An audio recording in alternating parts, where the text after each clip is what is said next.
Hello everyone, my name is Judith and today we will study about devices used in the ICU means ICU में इस्तेमाल होने वाले उपकरणों या मशीनों के बारे में। तो चलिए शुरू करते हैं। तो पहले हम लोग देखते हैं वेंटिलेटर। तो वेंटिलेटर एक मशीन है जिसका यूज़ लंग्स को मैकेनिकल वेंटिलेशन के द्वारा ब्रीथिंग करवाई जाती है और उसका यूज़ उन पेशेंट्स के लिए होता है जो खुद से सांस नहीं ले सकते हैं, मीन्स स्वतः रेस्पिरेशन नहीं कर पाते। इस चित्र में हम लोग देख सकते हैं यहाँ पर 4 तरह के मैकेनिकल वेंटिलेटर्स का चित्र दिया हुआ है, इसे हम देख सकते हैं। मैकेनिकल वेंटिलेटर मीन्स यांत्रिक वेंटिलेटर। फिर हम लोग देखते हैं पोर्टेबल वेंटिलेटर। तो पोर्टेबल वेंटिलेटर एक इजी पोर्टेबल डिवाइस है जो रूम एयर और ऑक्सीजन एनरिच्ड गैस डिलीवर करता है और ये ventilator long term respiration support के लिए उपयुक्त है और इसका उपयोग होम केयर फैसिलिटीज़ में भी करते हैं। पोर्टेबल वेंटिलेटर मीन्स इसको हम लोग पोर्टेबल मीन्स हम लोग इसे इधर उधर कहीं भी लेके जा सकते हैं। फिर देखते हैं डिफिब्रिलेटर। तो डिफिब्रिलेटर एक लाइफ थ्रेटनिंग कंडीशन जैसे कि cardiac arrhythmias, specially ventricular fibrillation और नॉन परफ्यूजिंग वेंट्रिकुलर टैकीकार्डिया को ट्रीट करने के काम में लेते हैं। तो इसमें 2 इलेक्ट्रिक पैड हैं। तो यह हार्ट को इलेक्ट्रिक करंट डिलीवर करता है, मीन्स इलेक्ट्रिक शॉक देता है हार्ट को। तो इसमें हम लोग देख सकते हैं कि इसमें 2 इलेक्ट्रिक पैड हैं जो हार्ट को इलेक्ट्रिक शॉक देता है या इलेक्ट्रिक करंट डिलीवर करता है। तो यहाँ पर हम देखेंगे कि ये डिफिब्रिलेटर भी 4 तरह के होते हैं जैसे कि इस चित्र में दिखाया गया है, हम देख सकते हैं इस चित्र के माध्यम से। फिर अब इसके बाद हम लोग देखेंगे ईसीजी मशीन के बारे में। तो ये मशीन हार्ट की इलेक्ट्रिक एक्टिविटी को डिटेक्ट करने के लिए काम में लाया जाता है और जो भी हार्ट की डिज़ीज़ है या हार्ट को डिज़ीज़ हो गई है तो उसका भी पता लगाने के लिए इस मशीन का यूज़ करते हैं, हम यूज़ कर सकते हैं इस मशीन का। फिर हम लोग देखेंगे क्रैश कार्ट, मीन्स इसको इमरजेंसी कार्ट भी कह सकते हैं। तो हॉस्पिटल में एक ऐसी ट्रॉली होती है जिसमें इमरजेंसी रिससिटेशन के लिए मशीन या इक्विपमेंट्स रखे जाते हैं, जैसे क्रैश कार्ट या इमरजेंसी कार्ट भी कह सकते हैं इसे। तो इसमें इमरजेंसी में यूज़ होने वाले ड्रग्स या मेडिसिन को रखा जाता है।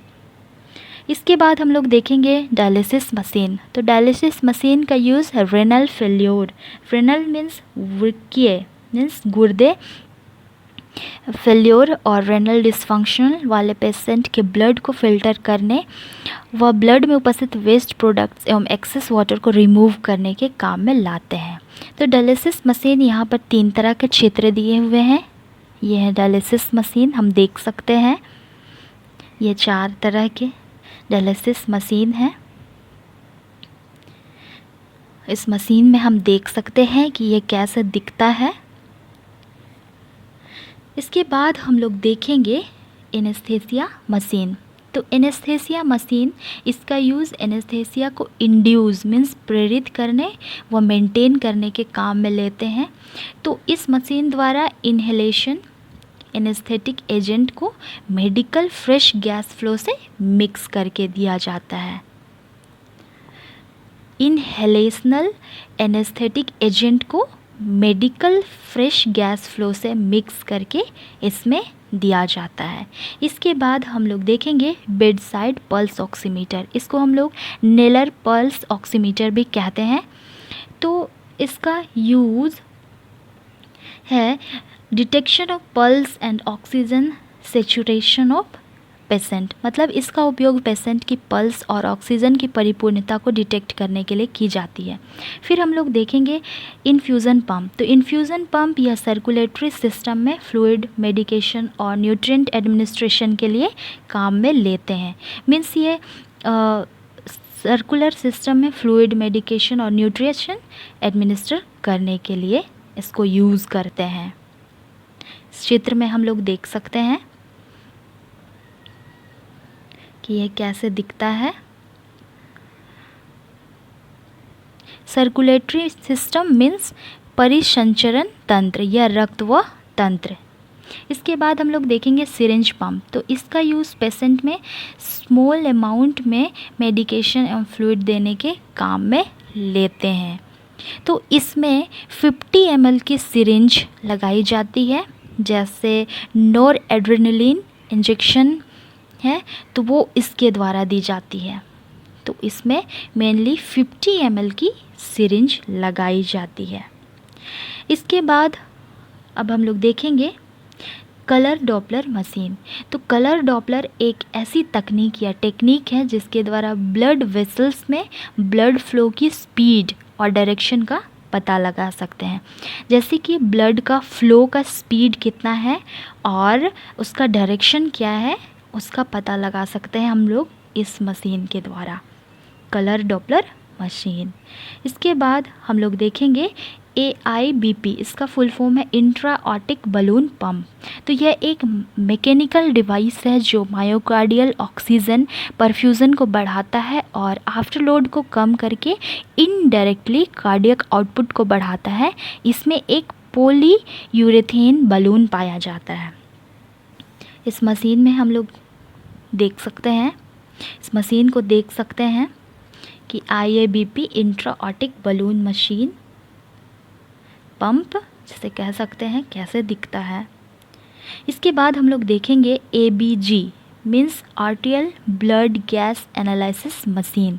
तो ये ABG मशीन या आर्टियल ब्लड, आर्टियल मीन्स धमनी के ब्लड में उपस्थित गैसेस मीन्स वो गैस हैं ऑक्सीजन, कार्बन डाइऑक्साइड और बाइकार्बोनेट को मेज़र करने के काम में लेते हैं।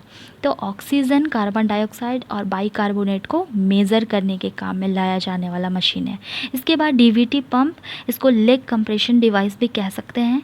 तो DVT पंप एक कंप्रेशन डिवाइस है जो DVT means deep vein thrombosis को प्रिवेंट करने के लिए काम में लेते हैं। फिर देखेंगे सक्शन मशीन। तो सक्शन मशीन यह पेशेंट की एयरवे से blood, saliva, mucus and vomit को रिमूव करने के लिए काम में लेते हैं। तो इस क्षेत्र में हम देख सकते हैं कि ये कैसे दिखता है। उसके बाद हम लोग देखेंगे मल्टीपल पैरामीटर। तो यह पेशेंट के मल्टीपल फिजियोलॉजिकल साइन मतलब विभिन्न शारीरिक संकेत को रिकॉर्ड करने के लिए काम में लेते हैं। तो इसके द्वारा हार्ट रेट, रिदम, रेस्पिरेशन एवं ब्लड प्रेशर को मेज़र कर सकते हैं इस मशीन के द्वारा।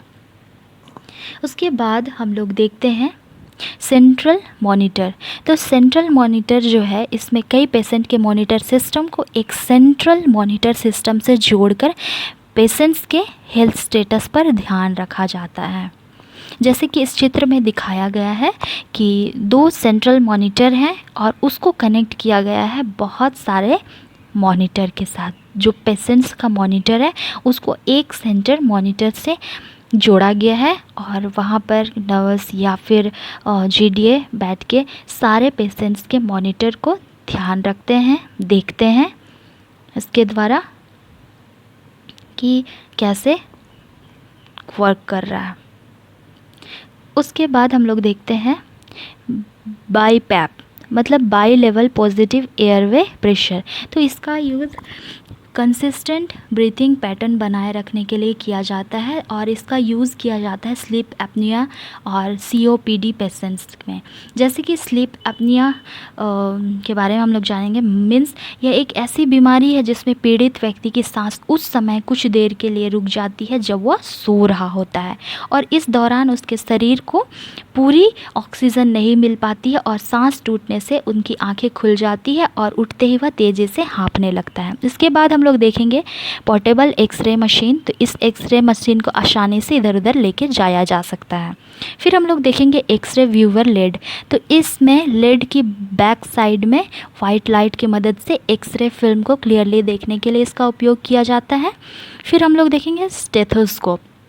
तो इसका उपयोग शरीर में उत्पन्न विभिन्न प्रकार के साउंड्स को सुनने के लिए करते हैं। मतलब हमारे शरीर में जो साउंड्स हैं उनको इस स्टेथोस्कोप की मदद से हम लोग सुन सकते हैं। इस चित्र में हम लोग देख सकते हैं कि कैसे दिखता है स्टेथोस्कोप, जैसे कि हम नॉर्मली हम लोग सभी देखे हैं स्टेथोस्कोप को। फिर है स्फिग्मोमैनोमीटर। तो स्फिग्मोमैनोमीटर का यूज़ हम लोग टू डिटेक्ट ब्लड प्रेशर, तो ब्लड प्रेशर डिटेक्ट करने के लिए यूज़ करते हैं। उसके बाद हम लोग देखेंगे नेबुलाइज़र मशीन। तो नेबुलाइज़र मशीन के उपयोग से मेडिसिन को मिस्ट मीन्स भाप की सहायता से लंग्स में एडमिनिस्टर करवाते हैं। तो इस चित्र में हम देख सकते हैं कि नेबुलाइज़र मशीन कैसे दिखता है, मेडिसिन को भाप के रूप में लेते हैं। फिर हम लोग देखेंगे ब्लड ग्लूकोमीटर। तो ब्लड ग्लूकोज लेवल को डिटेक्ट करने के लिए इस डिवाइस का यूज़ करते हैं। फिर देखेंगे लेरिंगोस्कोप टू विजुअलाइज लेरिंग्स को देखने के लिए हम लोग इसका यूज़ करते हैं। फिर देखते हैं हम लोग अम्बू बैग। तो Ambu means artificial manual breathing unit. Ambu bag के द्वारा आर्टिफिशियल ब्रीथिंग दी जाती है to provide positive pressure ventilation. तो इस क्षेत्र में हम लोग देख सकते हैं अम्बू बैग कैसे दिखता है।